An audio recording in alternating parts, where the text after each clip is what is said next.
Nang pagdating namin ng Lucena, buti na lang at tumila na ang malakas na ulan.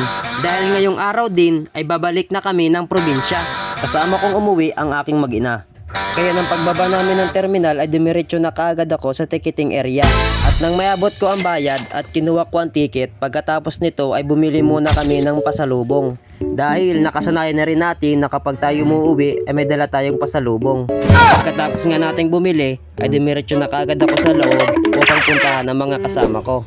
Kasabayan ko nga umuwi ang pinsan ko at galing pa ito ng Marinduque. Nagantay pa kami dito ng ilang oras at ayun biglang nag-anunsyo na pwede na raw umakyat ng barko. Enjoy naman ang mga batang kasama namin. Siyempre kami rin. At dahil excited na nga rin silang umakyat ng barko. At ang batang cute na sa gilid ko ay anak ng pinsan namin. At ayun, umiral na naman ang kadadala natin dito. Wala talagang pinipiling lugar. Let's go! At sinabi ko nga sa pinsan ko na videohan niya ako habang paakyat kami ng barko. Dahil piling artista na naman tayo nito kapag umuwi tayo ng probinsya. Diyan nga tayo sasakay sa pinakamalaking kabayo na yan na tinatawag nilang Star Horse. O diba astig? Pero thankful pa rin dahil safe kaming nakarating sa pier ng Lucena. At eto, makakasakay na kami ng barko. Kaya isubscribe mo na yan. Kinuha ko muna sa pinsan ko ang camera dahil ako muna ang magbibideo. At habang paakyat kami, sina kuya naman ay pababa. Wala, shinare ko lang. Vlogger tayo eh. Syempre, wala tayong magagawa. So ayun, paakyat na nga kami pababa ay stay pataas. Alam nga namang pababa, siyempre pataas talaga. Kaya nga tayo umakyat eh, ano ka, baliw? Nang makakyat kami sa taas, siyempre, hinanap na rin namin ang aming matutulugan.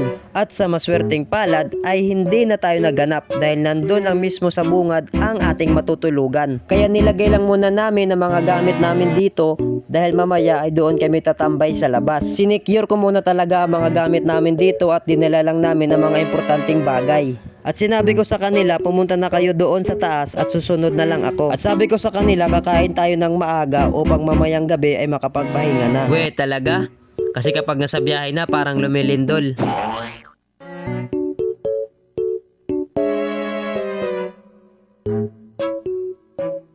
Enjoy naman ang mga bata sa kanilang ginagawa. Kumain na muna kami dito at in-enjoy ang bawat segundo. At sa mga oras na to ay hindi pa kami nakakaalis dahil marami pang inaantay ng mga pasahero at ang mga karga nito.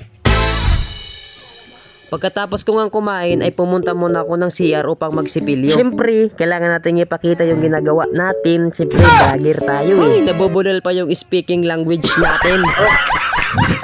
Hey mana guys! Hey man! Bututo! Dito nga namin naisipang tumambay sa labas habang hinihintay naming umalis ang barko.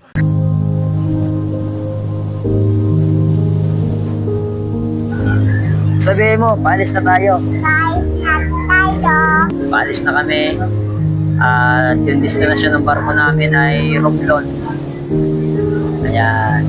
So gabi na kami nakaalis, mga alas 6. So di ako sure kung ano oras kami magdadating sa Romblon.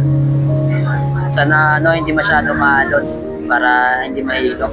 Susunod na pangyayari, nilagyan ng harang ng mga crew ang gilid ng barko in case na kapag umulan ay hindi papasok ang tubig sa loob.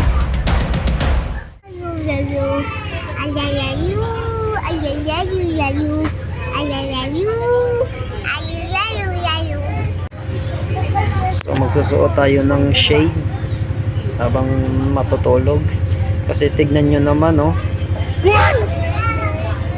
nasa uluhan ko yung ilaw. Ayun, good night, update na lang namin bukas. Let's go.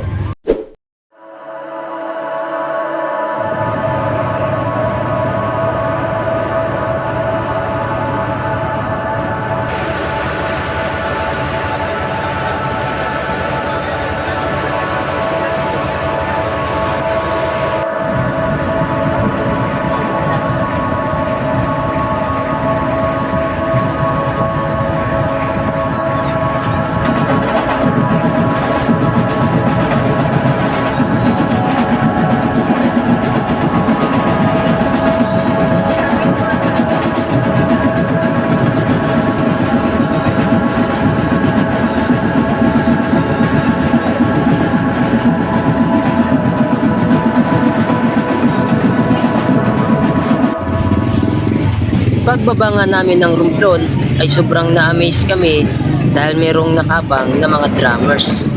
Safe kami nang makarating ng Romblon at ito pa ang bumungad sa amin.